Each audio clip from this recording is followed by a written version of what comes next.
اعوذ باللہ من الشیطان الرجیم، بسم اللہ الرحمن الرحیم۔ تم ان لوگوں سے کیوں جنگ نہیں کرتے جنہوں نے اپنی قسموں کو توڑ ڈالا، پیغمبر کو وطن سے نکالنے کا ارادہ کیا اور پھر تمہارے برخلاف لڑائی میں پہل بھی کی۔ تم ان سے ڈرتے ہو، اللہ زیادہ حقدار ہے اس بات کا کہ اس سے ڈرو اگر تم مومن ہو۔ ان سے جنگ کرو، اللہ انہیں تمہارے ہاتھوں سے ساتھ دلوائے گا اور انہیں ذلیل و خوار کرے گا اور ان کے مقابلہ میں تمہاری مدد کرے گا اور جماعت مومنین کے دلوں کو شفا دے گا، یعنی ان کے سارے دکھ دور کر دے گا اور ان کے دلوں کے غم و غصہ کو دور کرے گا اور جسے چاہے گا توبہ کی توفیق دے گا اور اس کی توبہ کو قبول کرے گا، اور اللہ بڑا جاننے والا بڑا حکمت والا ہے۔ اے مسلمانوں، کیا تم یہ سمجھتے ہو کہ تم یوں ہی چھوڑ دیے جاؤ گے، حالانکہ ابھی تک اللہ نے ظاہری طور پر ان لوگوں کو معلوم ہی نہیں کیا جنہوں نے تم میں سے جہاد کیا اور خدا اور رسول اور اہل ایمان کو چھوڑ کر کسی اور کو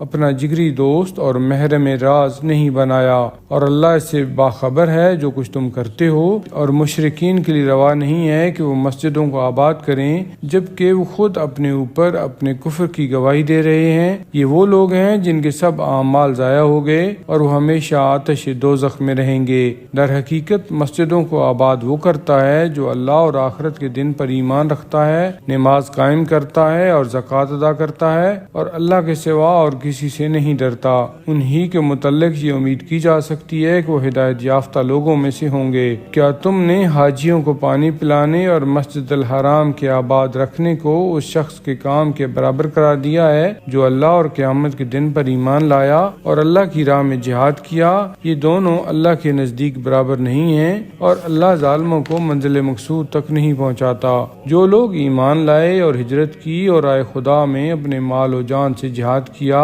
اللہ کے نزدیک وہ درجہ میں بہت بڑے ہیں اور یہی لوگ ہیں جو کامیاب ہونے والے ہیں۔ ان کا پروردگار انہیں اپنی رحمت خاص اور خوشنودی اور ایسے بہشتوں کی خوشخبری دیتا ہے جن میں دائمی نعمت ہوگی، ان میں وہ ہمیشہ رہیں گے۔ بے شک اللہ ہی کے پاس بہت بڑا اجر ہے۔ اے ایمان والو، اگر تمہارے باپ اور تمہارے بھائی ایمان کے مقابلہ میں کفر کو ترجیح دیں تو پھر ان کو اپنا رفیق و کارساز نہ بناؤ، اور جو کوئی ان کو رفیق و کارساز بنائے گا تو وہی لوگ ظالم ہیں۔ اے رسول، کہہ دو کہ اگر تمہارے باپ، تمہارے بیٹے، تمہارے بھائی، تمہاری بیویاں اور تمہارا کنبہ قبیلہ اور تمہارا وہ مال جو تم نے کمایا ہے اور تمہاری وہ تجارت جس کے مندہ پڑ جانے سے ڈرتے ہو اور تمہارے وہ رہائشی مکانات جن کو تم پسند کرتے ہو، تم کو اللہ، اس کے رسول اور راہ خدا میں جہاد کرنے سے زیادہ عزیز ہیں، تو پھر انتظار کرو یہاں تک کہ اللہ اپنا فیصلہ تمہارے سامنے لے آئے، اور اللہ فاسق و فاجر قوم کو